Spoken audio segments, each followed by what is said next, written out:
इधर जैसे ही आया असम का एग्जिट पोल, असम में एनडीए को 102 सीटों का अनुमान है, यानी यहाँ पर भी एक्सिस माई इंडिया के बाद टुडेज चाणक्य का भी अनुमान है कि हेमंत बिस्वा शर्मा जो है वो वापसी कर रहे हैं, सरकार फिर से बना रहे हैं। असम का पोल ऑफ पोल्स देखें तो यहाँ भी बीजेपी सरकार बनने के अनुमान व्यक्त किए गए हैं। असम के पोल ऑफ पोल्स के मुताबिक असम में बीजेपी की हैट्रिक का अनुमान है। भागे भागे पवन खेड़ा पहुंच गए सुप्रीम कोर्ट। अग्रिम जमानत याचिका खारिज होने के बाद खेड़ा ने शीर्ष अदालत का दरवाजा खटखटाया है। देखिए, पहले भी एक बार पवन खेड़ा की याचिका सुप्रीम कोर्ट से रिजेक्ट हो चुकी है। क्या बब्बर शेर पवन खेड़ा बन गए हैं भगोड़ा? ज्ञानेश गुप्ता कब इस बात का संज्ञान लेते हैं कि ये बंटी बबली ने एफिडेविट में नहीं डाला, दुबई की प्रॉपर्टीज नहीं डाली। जो दूसरों पर कीचड़ उछालता है वो खुद कितने गहरे दलदल में फंसा हुआ है, धंसा हुआ है, ये आज आपके सामने। हेमंता ने कैसे बनाया पवन खेड़ा का पेड़ा? कौन सा ये पवन खेड़ा? पताल में भी रुकेगा तो हम उठा के लेके आएंगे। लीगल एक्शन तो चलेगा ही, लेकिन और एक एक्शन में लेने जा रहा हूँ, बाद में बताऊंगा। पवन खेड़ा को मैं पवन पेड़ा बना दूंगा। क्या पागल जैसा? खड़गे जी का उम्र हो गया, अभी भी पागल जैसा बात कर रहे हैं। आप लोगों को जलील करेगा, लोगों को बेइज्जत करेगा और फिर बोलेगा हम फॉरेन मिनिस्टर पूछूंगा। तुम्हारा दामाद है क्या फॉरेन मिनिस्टर? देखिए, एग्जिट पोल देखकर गिड़गिड़ाने लगे खेड़ा। साथियों नमस्कार, मैं हरिश्चंद्र बंडवाल इस वीडियो में आप सभी का स्वागत करता हूं। दोस्तों, सभी लोग बंगाल में लगे हुए हैं, लेकिन असली और मजेदार खबर तो असम से आई है। दोस्तों, गजब की खबर है। एग्जिट पोल देखकर अब किसको क्या हुआ ये तो आप देख ही रहे हैं। ममता बनर्जी क्या कह रही हैं, बाकी लोग क्या कह रहे हैं, आप सब कुछ देख रहे हैं। सब अपने अपने हिसाब से खुश हैं, कोई दुखी नहीं है, कहीं भी दुखी नहीं है। बल्कि अगर केरल में जाइए तो कांग्रेस भी खुश है और लेफ्ट वाले भी खुश हैं। आप तमिलनाडु जाइए तो डीएमके, एआईएडीएमके, टीवीके सब खुश हैं। बंगाल में भी सब खुश हैं। असम में भी आप गौरव गोगोई से पूछ लीजिए, वो भी कॉन्फिडेंट है। एक आदमी बहुत दुखी है और गजब दुखी है दोस्तों। ये कोई और नहीं है, ये पवन खेड़ा साहब है। जी हां, वही पवन खेड़ा दोस्तों, जो लगातार सीधे मोदी जी को चुनौती देते हैं। मोदी जी से नीचे तो बात ही नहीं करते। उनको लगता है बस राहुल गांधी की आंखों का तारा बनने के लिए मोदी जी को गरियाते रहो। अब इस चक्कर में होता क्या है दोस्तों कि वो लगातार कुछ ना कुछ गलतियां करते रहते हैं। और इस बार असम के मतदान से पहले दोस्तों जो काम उन्होंने किया, अब समझ में आ रहा है। एग्जिट पोल देख करके ऐसी भयंकर स्थिति है कि अगर पाताल से भी नीचे कोई पाताल हो ना, तो वहां जाकर के पवन खेड़ा छिप गए हैं। ऐसे भगोड़े बने हुए हैं। और आज स्थिति मैं आपको दिखाता हूं दोस्तों कि किस प्रकार से एग्जिट पोल देख करके पवन खेड़ा गिड़गिड़ा रहे हैं। सुप्रीम कोर्ट में क्यों जलील होने की स्थिति पैदा हो गई, नौबत आई, ये भी बताऊंगा। और कैसे हेमंता ने 70 पुलिस वालों की फौज भेज दी है, ये भी दिखाने जा रहा हूं। निवेदन करता हूं दोस्तों, जरूर कमेंट कीजिएगा। एक कमेंट जय सिया राम यही लिखिएगा। आप सभी को संवाद का एक सिलसिला भी शुरू हो। लाइक कीजिएगा, शेयर कीजिएगा। एचबी शॉर्ट्स के वीडियो दोस्तों कमेंट में पिंड किए हैं। आइए शुरू करते हैं। अब मैं सुप्रीम कोर्ट की कहानी दिखाने से पहले जरा असम के सारे गणित दिखाता हूं दोस्तों। भाई, एग्जिट पोल की बात हो रही है, क्या है क्या नहीं है। आपने सब जगह एग्जिट पोल देखा होगा दोस्तों।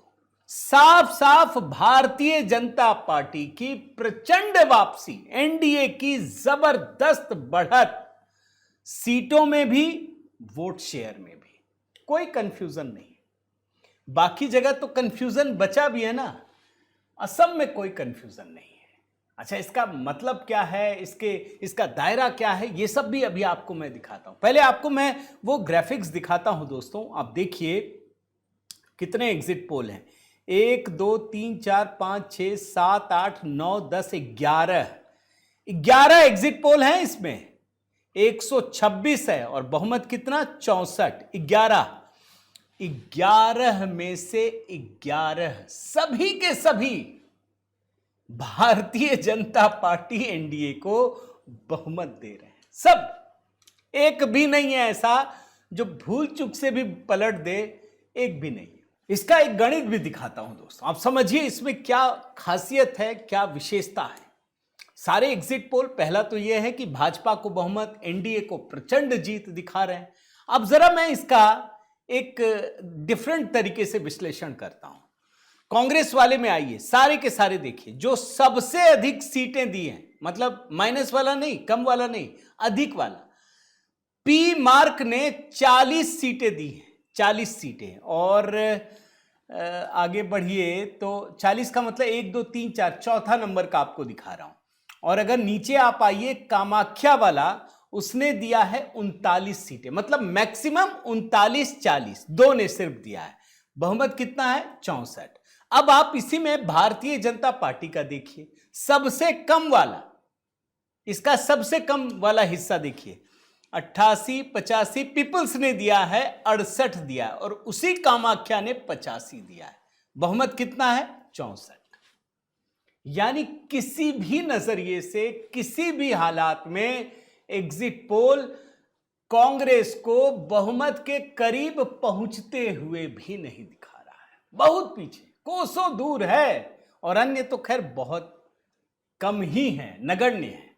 अब इसमें एक और चीज आपको बताता हूं दोस्तों, ये एग्जिट पोल क्यों महत्वपूर्ण है असम का। आपको एक और ग्राफिक्स दिखाता हूं, इसको ध्यान से देखिए, ये मैंने भास्कर से ही निकाला है दोस्तों। जो पिछला 3 चुनावों का एग्जिट पोल है, 2011, 2016, 2021, तीनों सही रहे हैं। इसका मतलब यह है कि बाकी राज्यों में गलत भी हो जाए, कंफ्यूजन भी हो, असम में कोई कंफ्यूजन नहीं, किसी भी तरीके से नहीं। अब 2011 देखिए, यहां तो भाजपा का नाम भी नहीं है, कांग्रेस 65 से 85 और कांग्रेस 78। असम गण परिषद 20 से 40, 18 मिला। 2016 में आइए, भारतीय जनता पार्टी 70 से 90, 86 मिला। कांग्रेस 30 से 50, 26 मिला, कम ही मिला। 2021 में आइए, भाजपा प्लस 65 से 85, 75 मिला। कांग्रेस 40 से 60, 50 मिला। यानी एग्जिट पोल तो पूरी कहानी बयां करते हैं। और यहीं से आकर के पवन खेड़ा को डर लग रहा है। मैं पवन खेड़ा की कहानी पर आने से पहले दोस्तों कुछ और डेटा आपके सामने रखना चाहता हूं। ये डेटा बड़े महत्वपूर्ण है, इसकी पुष्टि करते हैं। जो एग्जिट पोल दिखा रहे हैं, कम से कम असम के सिलसिले में ये बात दावे के साथ कह सकता हूं। इसका पूरा का पूरा इतिहास खंगाल लीजिए, तब आपको समझ में आएगा कि असम में एग्जिट पोल की महत्ता क्या है। असम में डर भय नहीं है। कम से कम भारतीय जनता पार्टी के शासनकाल में आप भाजपा की बुराई कर सकते हैं, प्रधानमंत्री मोदी की आलोचना कर सकते हैं, हेमंत बिस्व शर्मा की आलोचना कर सकते हैं, बशर्ते उसमें नफरत का भाव नहीं हो, दुश्मनी ना हो। भाई राजनीति है, आलोचना करना आपका अधिकार है, और इसीलिए वहां लोग खुलकर बोल सकते हैं। आप देखिए दोस्तों, ये भी देखना चाहिए, ये ग्राफिक्स देखिए। आजादी के बाद, इस बार क्या विशेष है ये मैं आपको बता रहा हूं, आजादी के बाद अब तक का सबसे अधिक वोटर टर्नआउट असम में हुआ है दोस्तों, 85.9%। और वो भी तब जब स्पेशल इंटेंसिव रिवीजन में कई सारे लोगों के नाम भी हटे। यह हाईएस्ट है, ये इलेक्टोरल हिस्ट्री का हाईएस्ट है, आपको इस ग्राफिक से पता चलेगा। और एक बात बताता हूं, इसमें महिलाओं की संख्या भारी है दोस्तों, भारी संख्या में महिलाएं, एवरेज है 85.9%, लेकिन महिलाओं का रिकॉर्ड है 86.5%। यानी एक बात क्लियर हो गई, एग्जिट पोल एक जैसी बात दिखा रहे। पिछला एग्जिट पोल वो भी सही रहा है, वोटर टर्नआउट ये काफी बढ़ा है। अब सवाल है कि इस जीत को कैसे छोटा दिखाया जाए। अभी मैं पवन खेड़ा पर आऊं दोस्तों, क्योंकि वो बड़े विस्तार से आपको बताना पड़ेगा। यह समझना जरूरी है कि आखिर कांग्रेस और इनका इकोसिस्टम इस शक्ति को कम आंकने के लिए क्या कर रहा है, इस जीत को छोटा बनाने के लिए कौन सी नई कहानी गढ़ी जा रही है। पहली बात जानते हैं क्या कहा जा रहा है कि इस बार मुस्लिम विधायक कम हो जाएंगे। मैंने कहा अच्छा ये कैसे हो जाएगा, मैंने पहले से कैसे पता चल गया, एग्जिट पोल में तो ऐसा है नहीं कि मुस्लिम विधायक कम हो जाएंगे, ज्यादा हो जाएंगे। तो पहले इसको समझिए दोस्तों, पिछला जो चुनाव हुआ 2021 में, उसमें कुल 31 मुस्लिम विधायक चुने गए थे। 31, 126 में 31, और इसमें कांग्रेस के 16, 15 जो थे all India United democratic front के थे, AIUDF के थे, और ये इतनी बड़ी ताकत है, 31 मुस्लिम विधायक होना कोई छोटी बात नहीं है दोस्तों।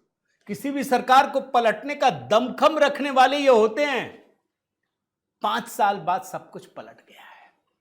अब ये अनुमान लगा रहे हैं कि अब ये 31 नहीं होंगे, ये 22 रह जाएंगे। अब सवाल है कि ये कहानी गढ़ा कैसा गया है। अब जरा उस चीज को समझिए। दरअसल दोस्तों 2023 में असम में डीलिमिटेशन हुआ। अब सीटें तो 126 है। यह कहा गया कि ये दायरे सीमाएं सब बदल दी गई। कैसे? पहले राज्य में 34 मुस्लिम बहुल सीटें थी जो नतीजे पलटने का दमखम रखती थी। सीटों को ऐसा बदला गया कि अब 20 से 22 सीटों पर ही मुस्लिम बचे हैं। जैसे मैं और थोड़ा सा आपको मतलब विश्लेषण करूं दोस्तों तो मैं बताऊं, बरपेटा जिले में मुस्लिम बहुल 8 सीटें 6 हो गई। बाराक घाटी में 15 थी, 13 रह गई। गोलपारा वेस्ट एसटी के लिए आरक्षित हो गई, उसमें भी आपत्ति है। जानिया, बागबर, चेंगा, इनको हिंदू बहुल क्षेत्रों के साथ जोड़ दिया गया। धुबरी और बिला सिपारा 2 मुस्लिम सीटें एक साथ कर दी गई। इसको और अगर सरल भाषा में समझाऊं दोस्तों तो कम से कम 29-30 सीटें ऐसी थी जहां सिर्फ मुस्लिम ही जीत सकते, कोई दूसरा जीत ही नहीं सकता।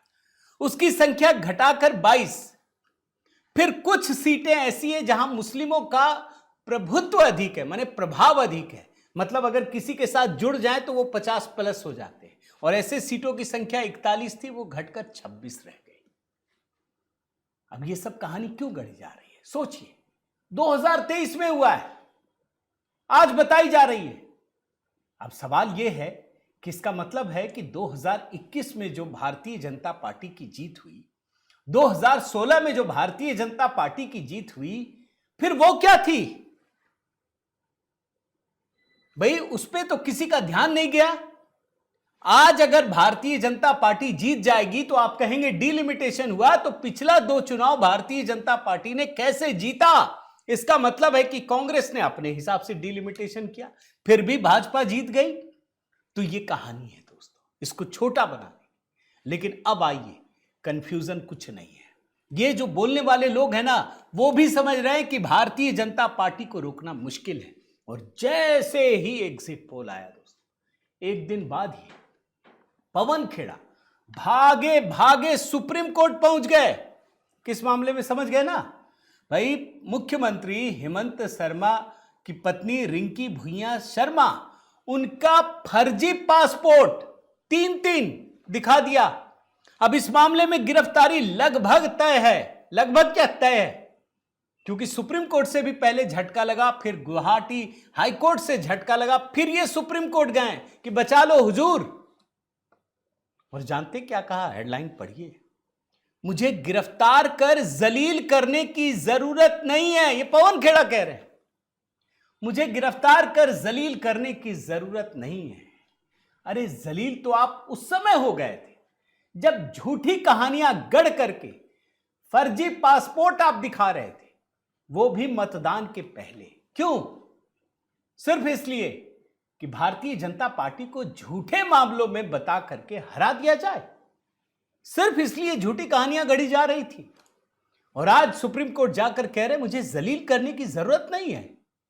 क्यों? जब आपने प्रधानमंत्री मोदी, उनकी माता जी के नाम उल्टे सीधे शब्द बोले, नाम गलत बोला आपने, तब आप क्या कर रहे थे? तब आपको होश नहीं था। लेकिन दोस्तों जरा देखिए इसमें क्या क्या हुआ, मैं ये भी बताना चाहता हूं। इनके वकील अभिषेक मनु सिंघवी, बड़े नेता भाई कांग्रेस में, जो राहुल के करीबी हो गए वो सबसे बड़े नेता हो जाते। अभिषेक मनु सिंघवी अग्रिम जमानत की याचिका के दौरान सुप्रीम कोर्ट में कई तर्क रखते हैं। मैं वो तर्क भी बताता हूं। ये कहते हैं कि उनका मुवक्किल देश से बाहर नहीं जा सकता है क्योंकि पासपोर्ट आसानी से उपलब्ध नहीं होते हैं। सिंघवी ने आगे दलील दी कि पवन खेड़ा के आवास पर 50 से 70 पुलिस वाले भेज दिए गए, जैसे किसी आतंकवादी की तलाश चल रही हो। यही मैंने 70 पुलिस वालों की फौज कहा है, ये सुप्रीम कोर्ट में कहा है अभिषेक मनु सिंघवी ने कि 50 से 70 पुलिस वाले भेज दिए गए। आगे क्या दलील देते हैं वो भी सुनिए। यह इस मामले में अनावश्यक कठोरता को दर्शाता है ये सवाल उठाया कि किसी व्यक्ति को हिरासत में लेकर अपमानित करना क्यों जरूरी है, जबकि जांच के अन्य विकल्प उपलब्ध हैं। अब असम सरकार की तरफ से दोस्तों सॉलिसिटर जनरल तुषार मेहता वो जोरदार पलटवार कहते हैं। वो कहते हैं कि ये पवन खेड़ा तो फरार है। गैर जमानती वारंट इसलिए जरूरी है क्योंकि आरोपी प्रभावशाली है, फरार हो सकता है, इसके अलावा सबूतों या गवाहों को प्रभावित कर सकता है। और इसके बाद दोस्तों पवन खेड़ा के जो वकील हैं वो अंबेडकर की बात करते हैं, ये सब बात करते हैं। अब उसमें मेरा इसलिए इंटरेस्ट नहीं है क्योंकि ये कहानियां तो बड़ी बनाते हैं, सीधे अंबेडकर बाबा साहेब का नाम लेते हैं, लेकिन करते खुद कुछ नहीं है। और इस मामले में तुषार मेहता की दलील मैं आपको एक एक करके कुछ पॉइंट बताता हूं दोस्तों, जो तुषार मेहता देते हैं। जांच में पाया गया कि पवन खेड़ा ने तीनों जाली और गढ़े हुए पासपोर्ट दिखाए। तीनों देशों ने ऐसे पासपोर्ट जारी करने से इनकार किया है। खेड़ा को हिरासत में लेकर पूछताछ जरूरी है कि ये उनके पास आए कहां से, अगर किसी और ने दिए तो किसने दिए, इसके पीछे मकसद क्या था, ये साजिश देश में या बाहर रची गई, और सबसे गंभीर अपराध कि किसने दूसरे देशों के पासपोर्ट और जाली सील तैयार की। हेमंता जी ने कहा था एक बार, याद है ना, कि इसके तार तो ऊपर जाएंगे, राहुल गांधी भी फंसेंगे। अब मैं जानबूझ के नहीं ला रहा, लेकिन वो कह चुके हैं ये बात। कोर्ट में तुषार मेहता ये भी कहते हैं कि हेमंता की पत्नी कोई महिला राजनेता नहीं है। ये जो आरोप लगाया गया है ये गंभीर है। इन विदेशी तत्वों का इरादा क्या था जो हमारे स्थानीय चुनावों में दखल दे रहे हैं। खेड़ा फरार है और वीडियो जारी करके कहते हैं कि वो फरार नहीं है, वो सहयोग ही नहीं कर रहे हैं, उनसे पूछताछ करना जरूरी है हिरासत में। यह मामला दोस्तों सिर्फ मानहानि का नहीं है, गंभीर मामला है। यह सुप्रीम कोर्ट में तुषार मेहता ने कहा है। इसके बाद फिर से सिंघवी कहते हैं, सिंघवी ने धारा 339 और 337 की चर्चा की दोस्तों, और वो कहते हैं कि ये ऐसा मामला नहीं है जिसके लिए आपको गिरफ्तारी की जरूरत हो, जब तक कि आपका मकसद अपमानित करना या परेशान करना ना हो। उन्होंने सवाल किया कि ये सार्वजनिक उपद्रव कैसे हो सकते हैं, वो भी दलील दे रहे हैं, लेकिन सिंघवी ने साफ साफ कहा। सिंघवी के बाद दोस्तों साफ साफ तुषार मेहता कहते हैं कि ये व्यक्ति जो पवन खेड़ा है वो प्रेस कॉन्फ्रेंस में मुख्यमंत्री और उनकी पत्नी को बंटी और बबली कहा है। उन्होंने कहा है कि एंटीगुआ वो देश है जहां भगोड़े जाते हैं। उन्होंने कहा कि मेरे पास वहां का पासपोर्ट है, मेरे पास नागरिकता होने के आरोपों से संबंधित सभी बयान पूरी तरह से झूठे हैं। पासपोर्ट की प्रतियां फर्जी, छेड़छाड़ की गई और मनगढ़ंत दस्तावेज है। सुप्रीम कोर्ट ने फैसला रिजर्व कर लिया दोस्तों जब मैं ये वीडियो रिकॉर्ड कर रहा हूं, लेकिन ये बता दूं आपको कि भैया जांच तो होगी, जांच तो होना ही है, क्योंकि ये तो अपराध कैमरे के सामने दिखा है, गंभीर धाराएं हैं। और खेड़ा ये बात समझते हैं, जो कुछ भी हो, लेकिन उनको पता है कि इस मामले में उनका फंसना एकदम 100% तय है। और इसीलिए याद कीजिए दोस्तों, वो सीधे गुवाहाटी से भागकर दिल्ली आते हैं और दिल्ली से सीधा हैदराबाद पहुंच जाते हैं, तेलंगाना हाईकोर्ट जाते हैं जहां ट्रांजिट रिमांड 1 हफ्ते का मिलता है, और फिर बढ़वाना चाहते थे। लेकिन असम सरकार सुप्रीम कोर्ट पहुंची, वहां उनको झटका लगा कि आपने वहां क्यों किया। बड़ा माने कठोर शब्द थे। फिर ये गुवाहाटी हाईकोर्ट गए दोस्तों, वहां जाकर बोलने लगे, वहां भी इनको झटका लगा। बोला ना, पहले तो आपको गिरफ्तारी में जा करके आपसे पूछताछ करना जरूरी है। अब ये जनाब एक भगोड़े हैं अगर सही मायने में समझिए। उसके बाद ये सुप्रीम कोर्ट पहुंचे। अब आप खुद ही तय कीजिए दोस्तों, क्या आप बड़े आदमी हैं तो आप कुछ भी बोल देंगे? क्या आपके ऊपर कानून लागू नहीं होगा? आप तो आए नहीं, बहुत होशियारी कर रहे थे, बहुत हीरोगिरी कर रहे थे। अब कहां छिपे हैं आप? जाइए, बताइए। कम से कम अगर आप फर्जी दस्तावेज दिखा रहे हैं तो आपसे तो पूछा जाएगा। आपकी क्या राय है दोस्तों, जरूर कमेंट कीजिएगा। आपके कमेंट का इंतजार रहेगा। लाइक कीजिए, शेयर कीजिए, और अगर चैनल आपने सब्सक्राइब नहीं किया है दोस्तों तो जरूर कीजिएगा। एक कमेंट जय सिया राम लिखिएगा, HB शॉर्ट्स में दोस्तों एक नेपाल की कहानी भी तैयार की है, बाकी बंगाल की भी है। मैंने कमेंट में कुछ पिंड किया है, आप देखिए और बताइए कैसा लग रहा है। HB शॉर्ट्स में भी अपना सहयोग दीजिएगा। बहुत बहुत धन्यवाद। जय सिया राम।